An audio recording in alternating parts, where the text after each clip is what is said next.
आइए दोस्तों, आज की क्लास को शुरू करते हैं। उत्तर प्रदेश बीएड संयुक्त प्रवेश परीक्षा 2021 के लिए पिछले वर्ष 2020 का क्वेश्चन पेपर है। केवल गणित का क्वेश्चन देखेंगे इस वीडियो में, आप लोग लास्ट तक जरूर देखिएगा। तो पहला क्वेश्चन हमारे पास दिया हुआ है, यदि एक संख्या और उसके व्युत्क्रम का योग 2 से 1/30 है तो वह संख्या क्या होगी। आप बिल्कुल आराम से देखिए भाई, 2 से 1/30 होगी, मतलब संख्या कितनी होनी चाहिए, 2 से 1/30। इसको साधारण भिन्न बदलो, 30 दूना 60 और 1 मिला कितना होगा, 61/30। तो अब इसको दो नंबर हैं, या आप यक्स मानकर लगा लीजिए, चाहे तो आप बाई ऑप्शन कर सकते हैं। तो आपके पास 30 है, तो आप यहाँ पे देखिए कौन सा ऑप्शन जो है जिसमें नीचे गुणा करने पर 30 हो जाए। भाई 3 दूना 6, 3 चौका 12, 5 छंग 30, यानी 6 पंचे 30, 6 सत्ते 42। तो यही ऑप्शन नंबर सी है जो आपका 30 हो जाएगा। यानी कि अगर मैं इनका आंसर चेक करूं, 5/6 प्लस 6/5 तो कितना होगा, 6 पंचे 30 और 5 गुणा 5 25 होगा, 6 गुणा 6 कितना होगा, 36, बराबर कितना हो जाएगा, 61/30। यानी वही वो नंबर है, यानी 5/6 दूसरा हो जाएगा। अगर इसका हम उल्टा कर दें यानी व्युत्क्रम कर दें तो 6/5 हो जाएगा, उनका योग 61/30 हो जाएगा। ठीक है ना। आप भाई ऑप्शन में जाइए, देखिए नीचे हर वाले से गुणा करिए, कौन सा ऑप्शन ऐसा है जिसमें 30 हो जा रहा है। ठीक है, अगर ये कई ऑप्शन मैच कर जाते, 2 ऑप्शन 3 ऑप्शन या चारों ऑप्शन मैच कर जाता तो इसको मैं एक्स मानकर लगा सकता था। ठीक है, लेकिन ऐसा है नहीं, इसलिए हम डायरेक्ट इसका आंसर दे रहे हैं। तो बढ़ते हैं अगले क्वेश्चन की तरफ। तो ये क्वेश्चन है कि 9,000 रुपए की धनराशि चक्रवृद्धि ब्याज पर 10 वर्ष में 16,000 रुपए हो जाती है। उसी ब्याज की दर पर आधे समय में 9,000 रुपया हो जाएंगे, तो वह धनराशि क्या है। यानी आपसे कह रहा आधे समय में, 10 वर्ष है तो आधा समय क्या हो जाएगा, 5 वर्ष। 5 वर्ष में 9,000 रुपया कितना हो जाएगा। ठीक है, तो आइए बनाते हैं। आपको पता है कि प्रिंसिपल अमाउंट बराबर मिश्रधन होता है P 1 + R/100 की पावर T बराबर मिश्रधन की। यानी अगर हम चक्रवृद्धि मिश्रधन की बात करते हैं तो मूलधन गुणा 1 + दर बटा 100 की घात समय। तो आपके पास कितना रुपया था, 9,000 रुपया था। 1 + R/100, T कितना है आपके पास, 10 वर्ष है, और कितना रुपया हो जा रहा है, 16,000 रुपया हो गया। ठीक है, अगर यहां पर हम बात करें 1 + R/100 की पावर 10 बराबर 16,000 बटा, देखिए 9,000 से आप भाग कर दीजिए। 9,000 से जब भाग करेंगे 3 0 3 0 कैंसिल, मतलब ये होगा 16 को मैं 4, 9 को मैं 3 बटा होल स्क्वायर बना सकता हूं।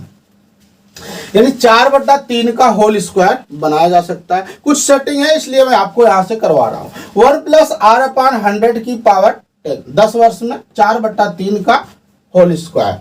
तो देखिए समय आधा करने पर, देखिए समय को आधा करने पर, समय को आधा करने पर, आधा करने पर अगर मैं आधा करूंगा तो कितना हो जाएगा, 1 + R/100 की पावर 5 हो जाएगा, क्योंकि 2 पंचे 10। अगर आप 2 से यहां भाग रखे हैं तो 2 से यहां भाग करेंगे, कैंसिल हो जाएगा, 4/3। अब यही तो आपसे पूछ रहा है, आधे समय में उसी ब्याज की दर पर आधे समय में यानी 5 वर्ष में 4/3 गुना हो जा रहा है उस धन का। इसका मतलब धन आपके पास कितने हैं, 9,000 है। तो 9,000 है तो 9,000 गुणा कर दीजिए इसी में, 3 तिया 9,000, 3 तिया 9, यानी 4 तिया 12।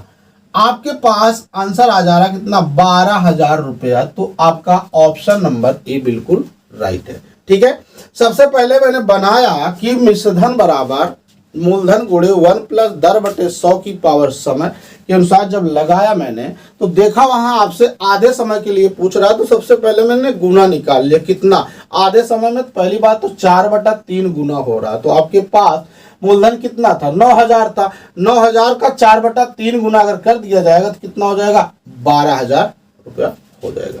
तो अगला क्वेश्चन है कि यदि x की पावर 8 + के x की पावर क्यूब -2x + 1 एक गुणनखंड x + 1 है, इसका जो है एक गुणनखंड x+1 है, तब k का मान क्या होगा। तो आप देखिए ये जो बहुपद दे रखा है p ऑफ x बराबर कितना, x की पावर 8 प्लस k x का क्यूब माइनस 2x+1। तो आपका अगर एक गुणनखंड x+1 है तो इसको हम x बराबर -1 रख सकते हैं।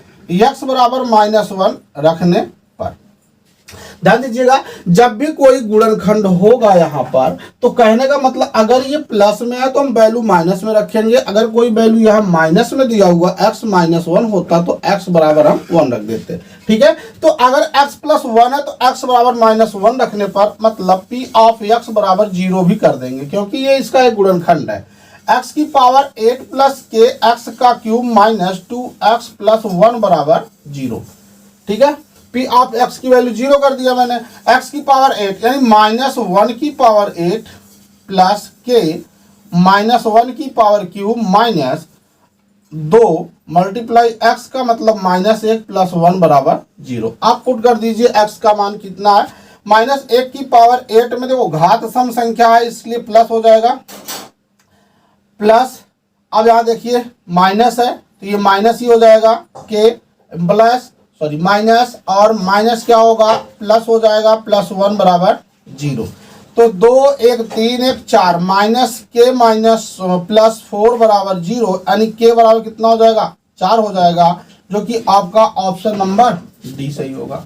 ठीक है, जब भी आपका बहुपद का गुणनखंड कोई नंबर होगा तो आप उसके बराबर 0 रख सकते हैं। जैसे देखो x+1, अगर ये 0 है तो x+1 बराबर 0 यानी x बराबर -1 रखा जाएगा।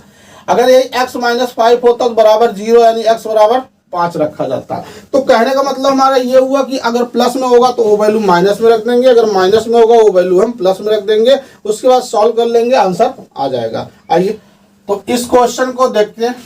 एक रेलगाड़ी 700 मीटर लंबी 72 किलोमीटर प्रति घंटे की रफ्तार से चल रही है। यदि यह 1 मिनट में एक सुरंग को पार करती है तब सुरंग की लंबाई क्या है। आप देखिए ये मान लीजिए आपकी एक सुरंग है, ठीक है, और रेलगाड़ी की जो स्पीड दे रखा है कितना है 72 किलोमीटर पर आवर है। ये आपकी ट्रेन है, ठीक है, और ये क्या है सुरंग है। अब ये जो रेलगाड़ी है 700 मीटर लंबी है और सुरंग की लंबाई हमको नहीं पता है, तो इसका मतलब मैं मान लेता हूं सुरंग की लंबाई कितने मीटर की है, x मीटर है। अब ये सुरंग को पार कर रही है तो आपसे ये पूछा गया सुरंग की लंबाई क्या है, मैंने मान लिया सुरंग की लंबाई क्या है x मीटर है। तो आइए शुरू करते हैं, क्वेश्चन बनाते हैं। अब देखो जो दूरी है ट्रेन की लंबाई है मीटर में है और इसको भी मैंने मीटर में मान लिया है। तो एक काम करो, जो आपको ट्रेन की स्पीड दिया है किलोमीटर पर आवर में दिया है, इसको हम मीटर पर सेकेंड बनाएंगे, वो भी 5/18 से गुणा करके। यानी अगर इसकी स्पीड की बात किया जाए चाल, ट्रेन की चाल, तो 72 गुणा 5/18 करेंगे, 18 चौक 72, 5 चौक कितना होगा 20 मीटर पर सेकेंड। अब तो मेरा क्वेश्चन बन जाएगा बहुत आराम से। अब आपको करना क्या है, समय बराबर होता है दूरी बटा चाल, ये यूज करना है। भाई दूरी कितना होगा आपका 700 मीटर ट्रेन है, x मीटर सुरंग है, इसका मतलब x + 700। स्पीड कितना दे रखा है 20 मीटर। समय कितना लग रहा है 1 मिनट लग रहा है, यानी 1 मिनट में कितने सेकंड होते हैं 60 सेकंड होते हैं। 1 मिनट में कितना सेकंड होता है 60 सेकंड होता है। आप एक काम करो, इनको गुणा कर दो, 60 गुणा 20 करेंगे तो कितना हो जाएगा 1200 बराबर x + 700, यानी x बराबर 1200 - 700 बराबर कितना आ गया 500। यानी वही तो मैंने माना था कि सुरंग की जो लंबाई है x मीटर है और x का मान कितना आ जा रहा है 500 मीटर आ जा रहा है। ठीक है, तो बढ़ते हैं हम लोग अगले क्वेश्चन की तरफ और देखिएगा, वीडियो लास्ट तक देखिएगा। जितने भी क्वेश्चन है मैंने सारा उठा लिया है क्वेश्चन, आज ही एक ही वीडियो में इस 2020 का सभी क्वेश्चन करवा देंगे। तो ये क्वेश्चन है कि यदि x बराबर 2 की पावर 1/3 प्लस 2 की पावर 2/3 प्लस 2, तो x का क्यूब -6x² प्लस 6x का मान क्या होगा। देखिए यहां तक जब भी क्वेश्चन पूछता है ना बस नंबर आपके चेंज रहेंगे, कोई प्रॉब्लम नहीं है, बहुत आराम से बना सकते हैं। तो मैं आपको एक ट्रिक बताता हूं इसको बनाने के लिए। अगर मान लीजिए इसके बाद कोई नंबर होता, 18 होता या +20 होता या -20 होता, तब हम उसके बाद कैलकुलेशन करते, ठीक है। यानी जो ट्रिक है इसके लिए हमेशा काम करेगी आपको यहां तक निकालने के लिए, x का क्यूब -6 x² + 6x तक। उसके बाद जब वैल्यू आता तो उसको मैं प्लस माइनस कर लेता। इतना निकालने का तरीका ये है कि आप इसको याद रखो, a का क्यूब प्लस b का क्यूब प्लस c का क्यूब -3abc, इतना याद रखिए आपका, ठीक है। अगर मुझे इतना याद रखना है तो a का मतलब क्या हो, ये होगा a + b + c, यानी यही तो होंगे।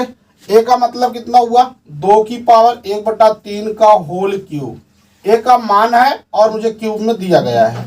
b का कितना है, 2 की पावर 2/3, 2 की पावर 2/3 का होल क्यूब प्लस c का मतलब है 2 की पावर 3 -3, a का मतलब कितना है, 2 की पावर 1/3 गुणा 2 की पावर 2/3 गुणा 2, ये दिया हुआ है। अगर मैं इतने को सॉल्व करता हूं तो इतने का मान ऑलरेडी आ जाएगा। तो देखो 3 से 3 तो कैंसिल बना, कितना आया 2, ये कैंसिल 2 दूना बचा, तो 8 4 12 2 14, 14 -3 दूना 6, 6 दूना 12। अगर हम 14 से 12 निकाल दे कितना आ जाएगा 2।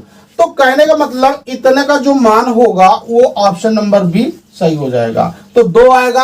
अब जो मैं बताना चाहता था, मान लीजिए इसी के आगे आपको +20 दे रखता, तो क्योंकि आप तो यहां तक मान निकाल चुके हैं, अब वही 20 2 में जोड़ दीजिए, 20 2 22 हो जाएगा, या 18 देता था, 18 और 2 कितना हो जाता 20 हो जाता। तो कहने का मतलब जब भी क्वेश्चन बनेगा इसी पर बनेगा और इसी टाइप में ही बनता है। तो आप इसको निकालने के लिए a का क्यूब प्लस b का क्यूब प्लस c का क्यूब -3abc यूज करिए, आपका डायरेक्ट आंसर आएगा। याद घात समझिएगा, x का क्यूब स्क्वायर में है, फिर एक घात है, यहां तक आपका आंसर आ जाएगा। आइए आगे बढ़ते हैं।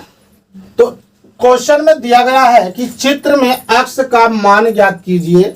देखिए ABC एक त्रिभुज है और ये बहिष्कोण का फिगर बनाया हुआ है।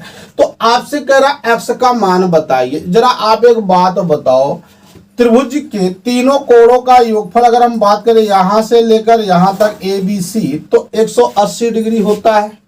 लेकिन मुझे एक बात ये भी पता है कि एक लाइन अगर हो तो उस पर कितने डिग्री का कोण बनता है, 180 डिग्री का बनता है। तो भाई अगर देखो यहाँ पर 120 है तो इसको मैं लाइन समझ लेता हूं, यहाँ पर टोटल कितना कोण बना होगा 180। अगर 180 बना होगा तो 120 तो बन चुका है, अभी कितना बाकी है 60। 180 से 120 निकाल दीजिए, कितना आ गया 60 हो गया।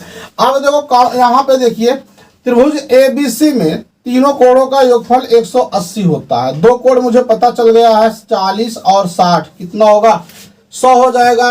अगर 180 से 100 निकाल दें तो कितना हो जाएगा, ये 80 हो जाएगा। इसका मतलब है कि x का मान कितना हो जाएगा 80 डिग्री हो जाएगा।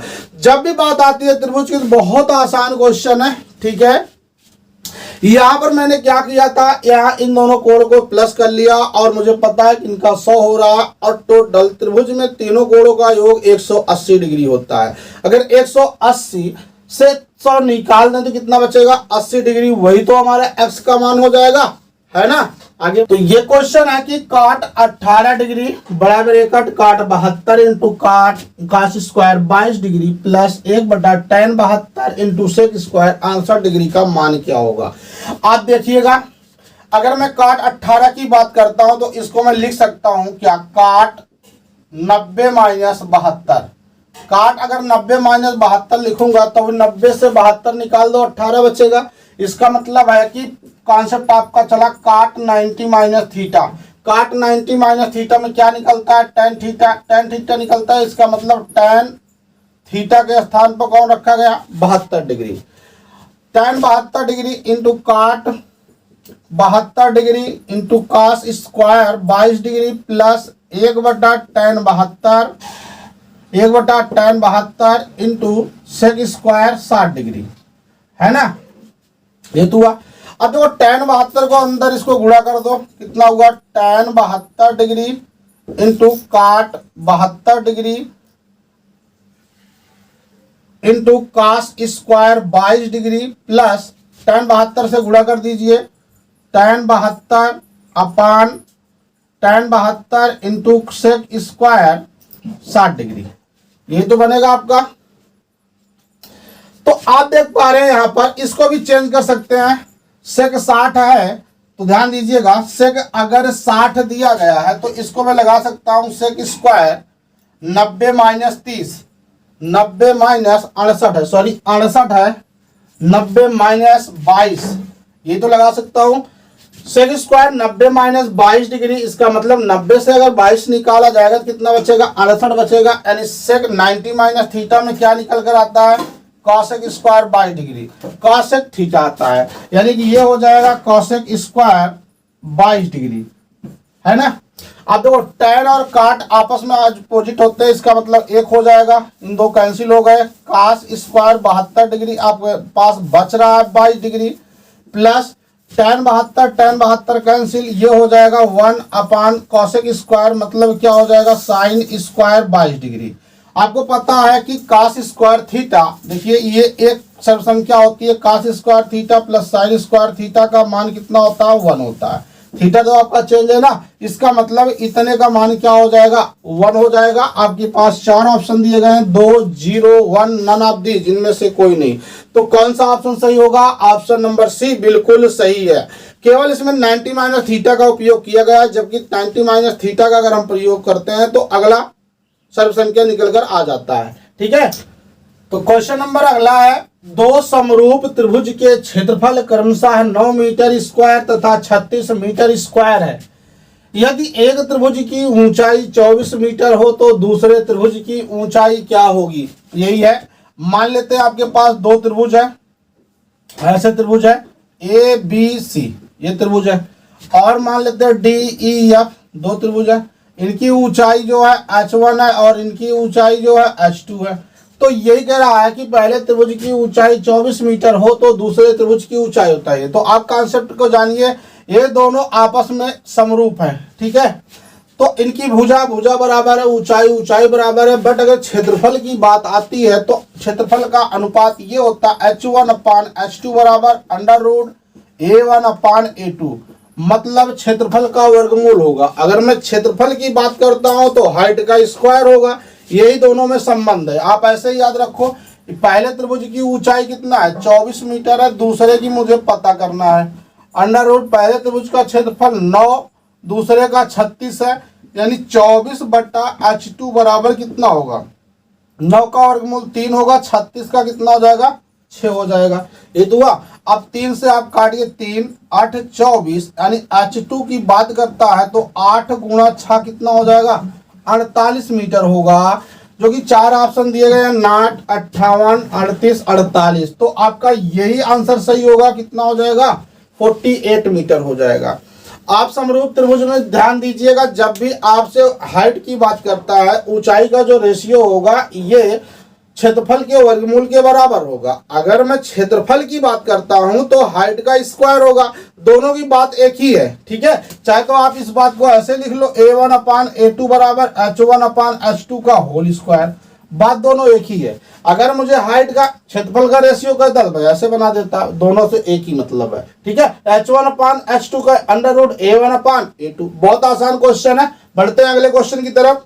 ये क्वेश्चन है पाइप एंड सिस्टम का है, नल और टंकी। एक नल एक टंकी को 5 घंटे में भर सकता है तथा दूसरा नल उसे 10 घंटे में भर सकता है, जबकि तीसरा नल टंकी को 7 सही 1/2 घंटे में खाली कर सकता है। ध्यान दीजिएगा, 2 नल टंकी को भर रहे हैं और तीसरा नल खाली कर रहा है 7.5 घंटे में। यदि तीनों नलों को एक साथ खोल दिया जाए तो टंकी को भरने में कितना समय लगेगा। तो आइए बनाए क्वेश्चन को कि 3 नल है अपने पास ए बी सी। अब ए जो है 5 घंटे में भर रहा है, बी दूसरा नल बी मान लेते हैं 10 घंटे में भर रहा है, तीसरा नल सी उसे 7.5 घंटे यानी 7 दूना 14 1 15 15/2 घंटे में खाली कर दे रहा है। बस आपको याद ये रखना है कि जो टंकी को भर रहा है उसको हम प्लस रखेंगे, जो टंकी को खाली कर रहा है उसको माइनस में रखेंगे, ठीक है। अब एक काम करिए, ऊपर वाले का एलसीएम लीजिए, 5, 10 और 15 का एलसीएम कितना होगा 30। यानी टैंक की कैपेसिटी पता चल गया। इनकी क्षमता निकालो, 5 से भाग कीजिए, 5 छंग 30 और 10 तिहाई 30 और यहाँ 15 दूना 30, 2 बार गया, 2 दूना 4। यानी कि कहने का मतलब इनकी इफिशियंसी निकल कर आ गया। ए 1 घंटे में 6 लीटर पानी देता है, बी 1 घंटे में 3 लीटर पानी देता है, लेकिन सी 1 घंटे में 4 लीटर पानी बाहर कर दे रहा है। तब बताइए अगर मैं तीनों नल को इकट्ठा ही खोल दिया जाए, खोल दूं, ठीक है, तब टंकी कितने समय में भर जाएगी? वही बात तो हुआ, आपका 1 घंटे में 6 3 9 लीटर पानी आ रहा है और उसी दौरान 4 लीटर पानी बाहर हो जा रहा है ना। अगर ये तीनों को भरने का टाइम पूछ रहा है तो आपके पास 30 लीटर टोटल कैपेसिटी है। तो एक काम करो, 6 3 9, 9 में से 4 घटा दो, कितना आ गया 5, 5 से भाग लगा दो, 5 छंग 30। यानी तीनों नल को अगर एक साथ खोल दिया जाए तो टंकी हमारी 6 घंटे में भर जाएगी, है ना। तो चलिए अगले को, तो इस क्वेश्चन को समझेंगे। चित्र में एडी वृत्त की एक स्पर्श रेखा, एडी वृत्त की एक स्पर्श रेखा तथा एबीसी एक छेदक रेखा है। यदि AB बराबर 4 सेंटीमीटर, BC बराबर 5 सेंटीमीटर, तो AD की लंबाई क्या है? ये आपके पास फिगर है और आपके पास 4 ऑप्शन है, 7 सेंटीमीटर, 8 सेंटीमीटर, 6 सेंटीमीटर, 9 सेंटीमीटर। तो हम लोग पढ़ रहे हैं उत्तर प्रदेश बीएड संयुक्त प्रवेश परीक्षा 2021 के लिए, यानी मॉडल पेपर प्रीवियस ईयर पिछले वर्ष का प्रश्न पत्र 2020 का है, विज्ञान वर्ग के लिए मैथ, ठीक है। तो आपके पास ये फिगर है, तो आपको एक कॉन्सेप्ट याद रखना है, एडी स्क्वायर बराबर स्पर्श रेखा का स्क्वायर बराबर AB गुणा AC। एडी स्क्वायर बराबर AB गुणा AC। अगर हम टोटल AC की बात किया जाए तो कितना हो जाएगा, 5 4 9 सेंटीमीटर हो जाएगा, ठीक है। तो AD पता करना है, AB कितना है 4 और AC का मतलब है 9, 9 चौक 36। AD स्क्वायर बराबर 36, तो AD बराबर हो जाएगा √36, यानी कितना हो जाएगा 6 सेंटीमीटर। देखिए AD का मान कितना आ गया 6 सेंटीमीटर, यानी जो AD स्पर्श रेखा थी उसकी लंबाई कितनी आ रही है 6 centimetre. Option number C right है। आपको एग्जाम हॉल में ये याद रखना है कि क्या होता है कि स्पर्श रेखा बराबर यानी AD स्क्वायर बराबर होगा AB गुणा AC, ठीक है। आपको दिया रहेगा फिगर, इस तरह के बहुत ही आसान क्वेश्चन बनते हैं। इन केस अगर आपको फिगर नहीं दिया गया है तो आपको इंडिकेट करेगा, आप फिगर बना लीजिए, इसी प्रकार से बनेगा और आपका आंसर आ जाएगा। कितना आया 6 सेंटीमीटर। बट एक बक्से की लंबाई 10 मीटर, चौड़ाई 6 मीटर एवं ऊंचाई 4 मीटर है, तो बक्से में 15 घन मीटर आयतन वाले कितने घन रखे जा सकते हैं? ठीक है, नंबर आप घन पूछ रहा है, कितने घन रखे जा सकते हैं। तो एक काम करिए, आप उस घनाभ का आयतन निकालिए, यानी उस बक्से का आयतन, बक्सा का मतलब होता है घनाभ, ठीक है, उसमें घन के आयतन से भाग लगा दीजिए तो आपको ये बात पता चल जाएगा नंबर ऑफ घन, कितने घन रखे जा सकते हैं वहां पे, ठीक है। तो घनों की संख्या बराबर होगा, घनों की संख्या बराबर होगा बक्से का आयतन, बक्से का आयतन, आपका बक्सा जो है घनाभ होता है, अपान घन का आयतन, घन का आयतन, ठीक है। बक्से का आयतन का मतलब होगा लंबाई गुणा चौड़ाई गुणा ऊंचाई अपान घन का आयतन, घन का आयतन ऑलरेडी आपको दे रखा है 15, यानी L कितना 10 गुणा 6 गुणा 4, 10 गुणा 6 गुणा 4 बटा कितना होगा 15। आप इसको भाग दीजिए, ठीक है, गुणा कर लीजिए, आप भाग दे दीजिए, गुणा कर लीजिए, 10 छंग 60 गुणा 4, या ऐसे काटिए, 5 तिहाई 15, 5 दूना 10, 3 दूना 6, 2 दूना 4, चौका कितना होगा 16। यानी नंबर आप जो घन हो जाएंगे कितने हो जाएंगे 16। 16 घन उस बक्से में रखे जा सकते हैं जो बक्से की साइज दिया हुआ है, ठीक है। तो आइए अगले क्वेश्चन की तरफ बढ़ते हैं। तो ये क्वेश्चन है, निम्नलिखित में कौन सा पद x की पावर 8 + 1 से पूर्णतः विभाज्य होगा। अब 4 ऑप्शन दिए गए हैं, तो आप एक बात को समझिए, x की पावर 8 + 1 से विभाजित, इसका मतलब बराबर 0 रख दो, x की पावर 8 बराबर -1, x बराबर होगा -1 की पावर 1/8, यानी x की वैल्यू कितना हो जाएगा या ऐसे ही समझ लेते हैं x की पावर 8 का मतलब है -1। भाई विभाज्य वही होगा जिसका मान 0 होगा। तो मुझे ये बात पता चल रहा है भाई 8 के टेबल में 36 पावर नहीं आएगा, 8 चौको 32 होगा। ये देखो 8 दूना 16 होगा, लेकिन यहां पर घात जो है सम संख्या, जैसे आप चेक कर सकते हैं x की पावर 16 + 1, यानी इसको लिख सकते हैं x की पावर 8 का स्क्वायर + 1। आप देख पा रहे हैं सम संख्या है ना, मुझे विषम संख्या की जरूरत है यहाँ पर, तो मुझे लगता है इसी 72 में बन जाएगा। ठीक है, तो यहाँ देखो -1 का स्क्वायर + 1 करेंगे तो 1 + 1 बराबर 2 आ जाएगा। जो कि ये नहीं होगा ऑप्शन, क्योंकि अगर वो विभाज्य होगा तो उसका मान 0 आना चाहिए। तो अगले का हम चेक कर लेते हैं, x की पावर 72 + 1, x की पावर 8 की होल पावर 9 + 1। अब देख पा रहे हैं यहाँ -1 की पावर 9 + 1, तो ये 8 नंबर है। -1 का 9 बार करेंगे तो माइनस ही आएगा, +1 बराबर 0। अब इस बात से मुझे पता चला भाई विभाज्य तभी होगा जब आपका शेषफल 0 होगा, तभी तो पूर्ण रूप से विभाज्य होगा।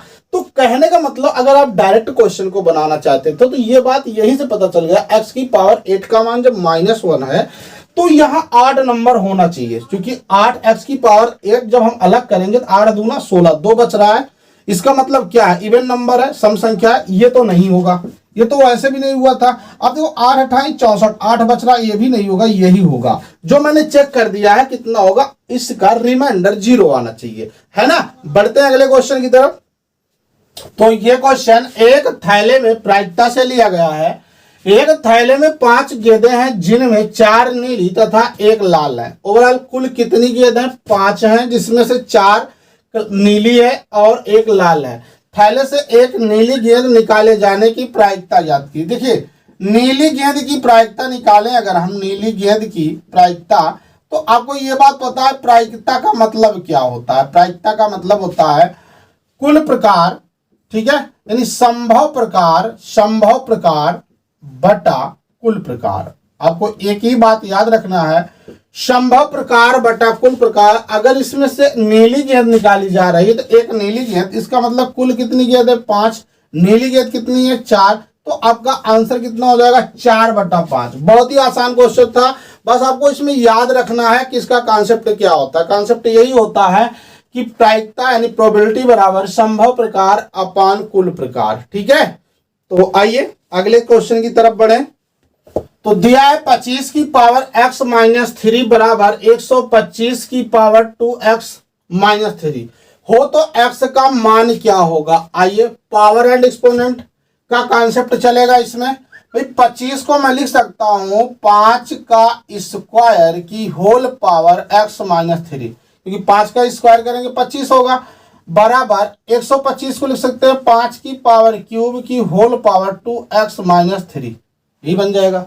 अब एक काम करो, गुणा कर दो, 5 की पावर 2x, 2 तिहाई 6 - 6 बराबर 5, 3 दूना 6x - 3 तिया 9।